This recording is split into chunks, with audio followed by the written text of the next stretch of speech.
मित्रांनो, आवाज ऐकू आला का? हो, त्या आवाजासारखेच हे सुद्धा एकदम क्रिस्पी, कुरकुरीत आणि आतून तेवढे चीजी आहेत. कारण हे चीज कॉर्न राईस बॉल्स आहेत आणि ते पण लेफ्ट ओव्हर राईस. आपला जो रात्रीचा शिळा भात उरतो ना, त्या भातापासूनच एवढे कुरकुरीत आणि एकदम टेस्टी असे मी राईस चीज कॉर्न बॉल्स बनवलेले आहेत. तुम्ही नक्की ट्राय करून बघा. ही रेसिपी खूप म्हणजे खूपच आवडेल तुम्हाला आणि बनवायला सुद्धा एकदम सोपी आहे. खायला तर एवढी टेस्टी लागते ना, तुम्ही पुन्हा पुन्हा बनवाल हे. चला तर मग याची रेसिपी दाखवते मी. ह्यामध्ये एवढं चीज माझ्याकडे एवढं अवेलेबल नव्हतं. तुम्ही जर जेवढं जास्त चीज वापरणार आहात तेवढे आपले चीज बॉल आहेत ते एकदम खायला यम्मी लागणार आहेत. चला तर मग मी एका पॅनमध्ये इथे मी फ्राय पॅन घेतलेला आहे, तवा घेतलेला आहे, कोणताही तवा घ्या. त्यामध्ये तेल गरम केलं. त्यामध्ये 10 ते 12 कळी 10 ते 15 कळी साधारण मी लसूण टाकलेली आहे. त्यानंतर 2 ते 3 मिरची टाकलेली आहे हिरवी. त्यांना थोडंसं फ्राय करून घेतलं. त्यानंतर लगेच 1 चमचा जिरं घातलं. पुन्हा याला 2 मिनटं फ्राय करून घेतलेलं आहे. तर यामध्ये थोडीशी कोथिंबीर,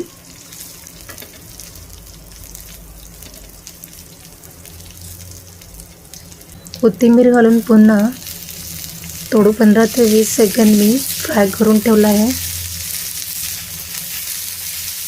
आता यानंतर घालूया आपलं जे मेन इन्ग्रेडियंट आहे ते. मी इथे 1 वाटी कॉर्न बॉईल करून घेतलेले आहेत. कॉर्न बॉईल करूनच घ्या, हाफ बॉईल केले तरीही चालतील.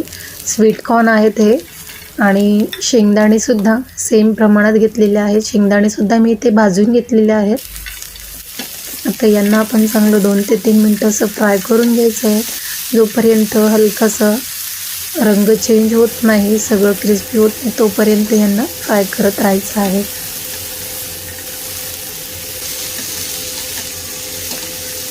हे चीज बॉल खायला एवढे यम्मी लागतात ना, खरं सांगते मी. तुम्ही नक्की ट्राय करून बघा.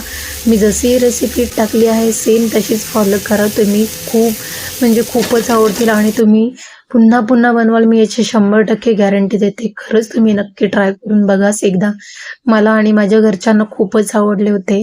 आता हा मसाला जो आहे तो मी फ्राय करून घेतला व्यवस्थित आणि आता त्याला मी पल्स मोडमध्ये मिक्सरला लावून घेतला. जनरली हा आपला महाराष्ट्रीयन ठेचा आहे. त्याला शक्यतो आपण खलबत्त्यामध्येच कुटून घेतलं तर छान लागतं, पण माझ्याकडे तेवढा वेळ नव्हता म्हणून मी ते मिक्सरलाच वाटून घेतलेलं आहे. मिक्सरला वाटताना पल्स मोडमध्ये वाटा, म्हणजे एकदम बारीक ग्राइंड नका करू. असं छोटे छोटे तुकडे सुद्धा राहिले पाहिजे, चंक्स राहिले पाहिजे त्याच्यामध्ये. ते खाताना छान लागतात. आता यामध्ये भरपूर सारा चीज घालायचा आहे. तर माझ्याकडे इथे हा एकच अमूलचा चीज क्यूब मिळतो बाजारामध्ये, तो एकच अवेलेबल होता म्हणून मी हा एकच टाकलेला आहे. तुमच्याकडे जर असतील तर 3-4 टाका. म्हणजे त्याने जे आपले चीज बॉल्स आहेत ना, ते एकदम चीजी रसरशीत बनतात आणि खायला याची डबल टेस्ट उतरते या चीजमुळे. आता हे चीज घातल्यानंतर पुन्हा हे मिश्रण जे आहे ते एकजीव करून घ्यायचं आहे चमच्याने. आता हा चीज आहे ना, तो तुम्ही मिक्सरला सुद्धा लावू शकता किंवा असं वरनं सुद्धा मिक्सरला वाटून घेतल्यावर मी टाकले तसं टाकू शकता. दोन्ही पद्धतीने करू शकता. आता हे मिश्रण मी वाटून मिक्स करून बाजूला ठेवलं आहे.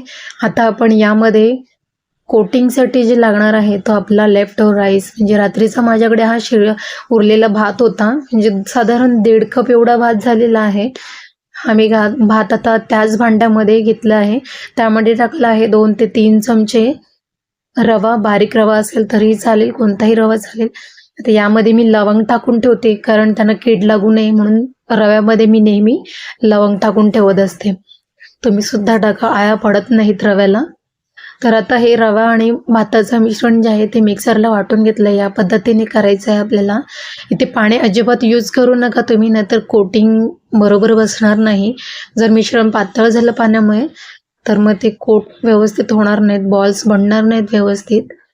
आता आपल्याला जी स्टफिंग रेडी करून ठेवलेली आहे आपण, ते या राईसच्या पिठामध्ये आपल्याला जसं आपण हे करतो, पराठ्याचं आपण जे स्टफिंग भरतो त्या पद्धतीनेच आपल्याला सेम ही स्टफिंग घालायची आहे आणि व्यवस्थित ह्याला अशी कोट करायची आहे, बाइंडिंग करायची आहे. पूर्णपणे सगळीकडनं बंद करून घ्यायचं आहे आणि गोल असा आकार द्यायचा आहे त्याला. असं तुम्ही पूर्ण पॅक करून घेतलं की त्याला असं गोलाकार बॉलसारखा आकार द्या. हे अजिबात फाटत नाहीत, काही मिश्रणसुद्धा बाहेर येत नाही. तुम्ही बघा एकदा ट्राय करून अशा पद्धतीने, अजिबात बाहेर येत नाही. आता यांना अजूनच क्रिस्पी बनवण्यासाठी मी इथे ब्रेड क्रम्स वापरलेला आहे. असेही ते क्रिस्पी बनणारच आहेत, पण ब्रेड क्रम्सने अजूनच ते एकदमच क्रिस्पी बनतात वरूनसुद्धा, आणि आतलं जे कवर आहे ते सुद्धा एकदम क्रिस्पी बनून जातं आणि दिसायला सुद्धा एकदम छान दिसतात ते. त्यामुळे ब्रेड क्रम्ब असेल तर जरूर वापरा, नसेल तर ते ऑप्शनल आहे. आता मी या सर्वांना असे कोटिंग करून घेतलेले आहेत बॉल्स बनवून, त्यांना ब्रेड क्रम्बने कोट करून ठेवलेले आहेत. पहा इथे माझे सगळे बॉल्स रेडी करून ठेवलेले आहेत. आता आपण यांना तळून घेऊया.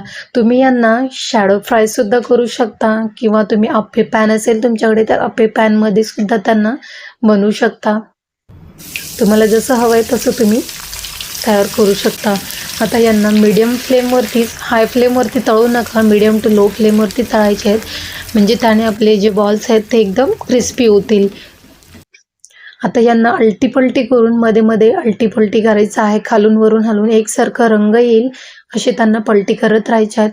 साधारण 2 ते 3 मिनटं लागली मला यांना फ्राय करायला, जास्त वेळ लागत नाही. सगळीकडे सारखा गोल्डन ब्राऊनचा रंग आला, क्रिस्पी झाले ते, की लगेचच आपण यांना काढून घ्यायचे.